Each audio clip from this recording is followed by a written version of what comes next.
I didn't just show up to be a laborer or a rock truck driver or whatever. I mean, there's no use staying our way, but you got to get out on top. Few Gold Rush stars have captured audiences quite like Tony Beets, the Dutch-born miner who turned Yukon mud into millions. But lately, fans can't stop asking one question. What really happened to him? From fiery controversies that landed him in court to wild internet rumors claiming he was sentenced to life in prison, Tony's story has become a blend of fact, fiction, and pure chaos. So, how did one of TV's toughest miners end up at the center of so much speculation? Stick around because the truth about Tony Beets might just surprise you. Tony Beets' story begins on December 15, 1959 in the Netherlands. Born to Klaus and Magda Beets, Tony grew up in the small village of White Deans where life on the family farm taught him two things early: hard work and a love for heavy machinery. When he was just 7, his family moved to Bergwoord in Friesland, but life wasn't easy. After his father suffered a serious accident, young Tony had to step up and take over most of the farm duties. That experience shaped him, building a sense of grit, confidence, and maturity that would carry him through every challenge ahead. Even though he came from generations of farmers, Tony never saw that as his final destination. By his early 20s, he was itching for a change. So at 23, he and his girlfriend Minnie, who would later become his wife, took a huge leap of faith. With only $300 in their pockets and no knowledge of English, they left the Netherlands behind and headed to Canada, landing in British Columbia. It was a bold move, and survival meant hustling from day one. Tony's first job in Canada was milking cows in Salmon Arm for $4 an hour, but that wasn't cutting it, so he switched to construction work. Within just a week, he was promoted to foreman, proving how quickly he could adapt and lead. Over time, he learned to operate heavy machinery and worked on oil pipelines, gaining valuable experience that would later define his career. Meanwhile, many worked just as hard, taking on jobs in retail, healthcare, and food service to help keep their dream alive. Then came the rumor that changed everything. Word spread about workers up in the Yukon earning over $1,000 a week mining gold. For Tony, that was all the motivation he needed. In March 1981, he packed up and headed for Dawson City. But when he got there, he discovered he was too early. The gold season hadn't started yet. With no jobs available, he returned to British Columbia to keep working the oil fields. Still, that Yukon dream never left his mind. 3 years later in 1984, opportunity finally knocked. A mining company called him back to the Yukon and Tony didn't hesitate. He started small, operating heavy machinery at the Tamarack mines, the same mines he would one day own. That's where everything began to shift. Eventually, Tony launched his own mining company, Tamarack Incorporated, right in the Dawson district. Through hard work, perseverance, and a little bit of luck, it grew into one of the largest privately held placer gold mines in the entire Yukon territory. But success didn't come easy. With only about 7 months of mining weather each year, Tony and his crew worked 12 to 14 hours a day, pushing through brutal, cold, unpredictable machinery breakdowns and nonstop pressure. His philosophy was simple. Gold mining only works if you're there every single day making it happen. He understood that even with all the effort in the world, luck played a huge part. One season could make you a millionaire and the next could wipe you out completely. That's why he leaned on his team, especially his family. Minnie became the backbone of the operation, handling all the bookkeeping and financial decisions. She was smart, disciplined, and sometimes the only one standing between Tony and a risky investment. Their kids, Monica, Kevin, Mike, and Bianca, all joined the family business over time. Tony admitted he was tougher on them than anyone else, but he also made sure they were paid fairly and understood what hard work really meant. Even with the grueling schedules, his kids kept coming back every season. And when the mining season ended, they traveled together, giving Tony a chance to just be dad instead of the boss. With his family by his side, Tony kept expanding. He secured his first major claim at Paradise Hill, followed by new ones at Indian River and Clear Creek. His ambitions didn't stop there. He went in to restore 2 massive historic gold ridges capable of processing enormous volumes of earth. Now, Tony's rise to TV really took off during Season 2 of Discovery Channel's hit series Gold Rush. His tough, straight-shooting attitude instantly made him stand out. That season, the show's main figure, Todd Hoffman, who was struggling to keep his mining dream alive, turned to Tony for guidance. For anyone unfamiliar, Gold Rush, originally titled Gold Rush Alaska in its first season, follows several family-run mining crews as they chase fortune across Alaska and Canada. The show first aired in December 2010 and centered on 6 men from Oregon who had lost their jobs and decided to risk everything on a gold mining adventure in Porcupine Creek, Alaska. The twist: 90 of them really knew what they were doing. With cameras rolling, they learned mining the hard way through trial, error, and a lot of frustration. Todd Hoffman led that first crew, and from day one, he was buried in problems. His biggest headache came from his wash plant, a critical piece of equipment that kept breaking down and killing productivity. Luckily, the team's mechanic, James Hears, managed to keep things running barely. Todd eventually brought in his friend Dave Turin, a seasoned professional who'd worked in his family's quarry to help get things back on track. But the season wasn't short on drama. When mining expert Dakota Fred Hurt entered the picture midway through, tensions exploded. One episode even saw things boil over into an all-out physical fight among crew members. Still, after all the chaos, the Hoffman crew managed to pull through, ending the season with 14.6464 ounces of gold, enough to prove the dream was possible and secure the show's renewal for a second season. That's when Tony Beets made his entrance.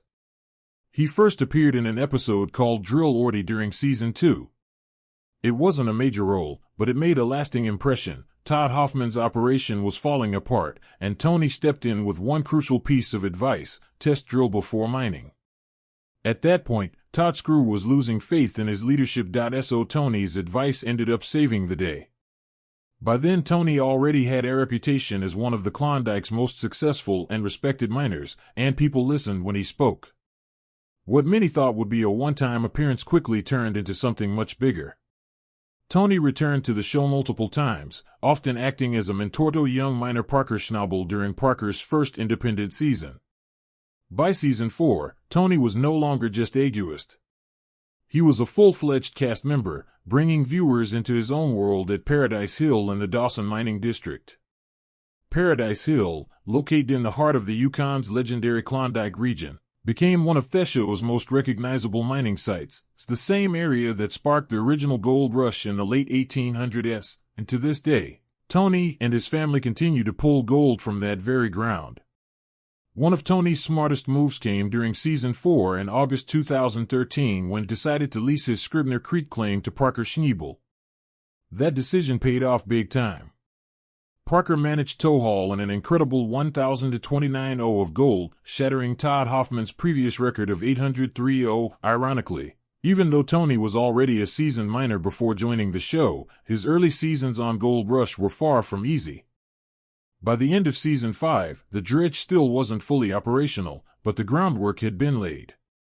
The crew's relentless efforts set the stage for its dramatic debut in later seasons. It was a reminder of Tony's vision. His willingness to bet everything on a piece of mining history and turn it into a modern gold powerhouse. That fearless mindset is exactly why fans call him the Viking of the Yukon. But in 2014, that Viking spirit got Tony and his crew into serious trouble. During the filming of Gold Rush, the Tamarack team decided to perform what they jokingly called a Viking baptism for the dredge, hoping to change their luck. Their method: pouring gasoline into a pond and setting it on fire.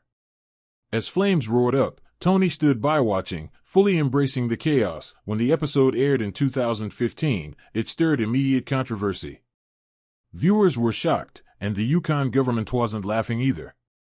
Officials charged Tony, his company, and his employees with violating the Yukon Water Act, specifically for depositing waste in a water management area and failing to report it. A welder named Mark Favren pleaded guilty to one count and paid a small fine. But the case didn't end there. Prosecutors pushed for a much heavier penalty of over $30,000, arguing that Tamarack Incorporated should also be held accountable. During the court hearing in Whitehorse, footage from the episode was shown as evidence. The clip captured Favren dumping gasoline into the pond before setting it ablaze, with Tony watching the entire event unfold. Yukon's chief mining inspector, Robert Savard, testified that his office learned about the incident after a complaint from Environment Canada, triggering the investigation that led to charges. Favren claimed he hadn't realized he was being filmed and described it as a spontaneous act done for fun while off the clock. But the judge, Peter Chisholm, wasn't convinced. He made it clear that Tony could have stopped the stunt but didn't, and that his participation in the filming made him fully responsible. The court even suggested that the publicity from the show benefited Tony and noted his lack of remorse. After the case, Tony admitted he should have known better. He acknowledged that as the man in charge, he should have stopped the act before it happened. In the end, he accepted the fine and described the whole ordeal as a joke that went too far. What's wild is that most fans didn't even realize the fire was real. A lot of people thought it was just some over-the-top TV stunt until the news broke that Tony and his crew had actually been found guilty in court. So, when Gold Rush came back for its 12th season in September 2021, Tony was fired up and ready to prove a point. This time, he had his eyes on a massive goal, 9,000 ounces of gold. To get there, Tony went Allen, dropping a jaw-dropping $5 million on a new fleet of heavy-duty machines to reopen his Indian River operation. And on top of that, he kept his Paradise Hill claim running around the clock, 24 hours a day, non-stop. But then came the curveball that changed everything. Tony did have a water license for Indian River, and he knew that was no small issue.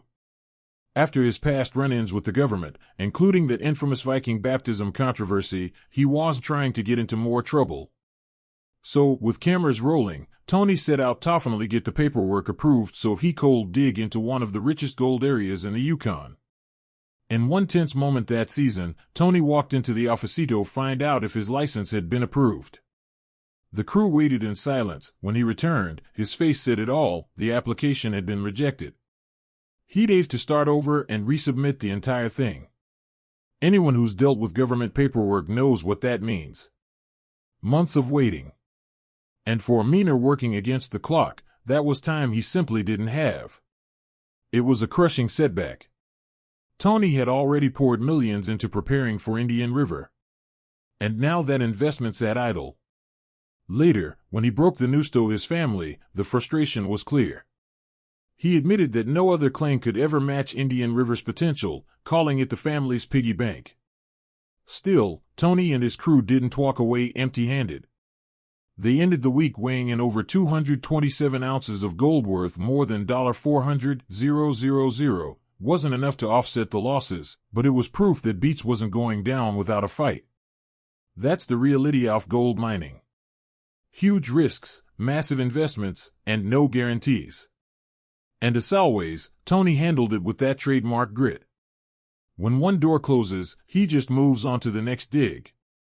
Fast forward to season 13, and Tony Beets came back with the same relentless energy, chasing another massive goal, 5,000 ounces of gold. This time, he had to juggle everything from aging machinery to unpredictable Klondike weather, all while running multiple cuts across Paradise Hill. But that's where Tony thrives, in the chaos.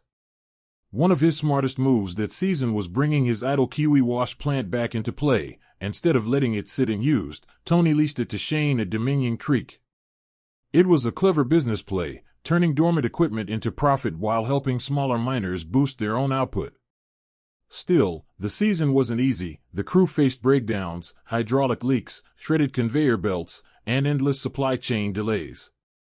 But Tony Shan's leadership kept everything moving. His kids, Kevin, Monica, and Mike, were right there beside him, tackling problems, managing logistics, and proving they were ready to carry the Beets legacy forward. When equipment failures threatened production, Tony pulled another bold move. He revived the long-neglected Moose Creek Trawl, a plant that had been sitting useless for seasons. Once repaired, it became the key to keeping gold flowing during a critical stretch. That moment summed up Tony's mining philosophy perfectly: adapt fast, use what you have, and never let a busted machine stop progress. Despite all the setbacks, the Beets family ended the season on a high note, hauling in over 4,600 ounces of gold worth more than $7 million. It wasn't just a victory. It was a testament to their work ethic and determination, running operations around the clock, expanding into new cuts like 80 pup, and constantly tweaking equipment paid off big time.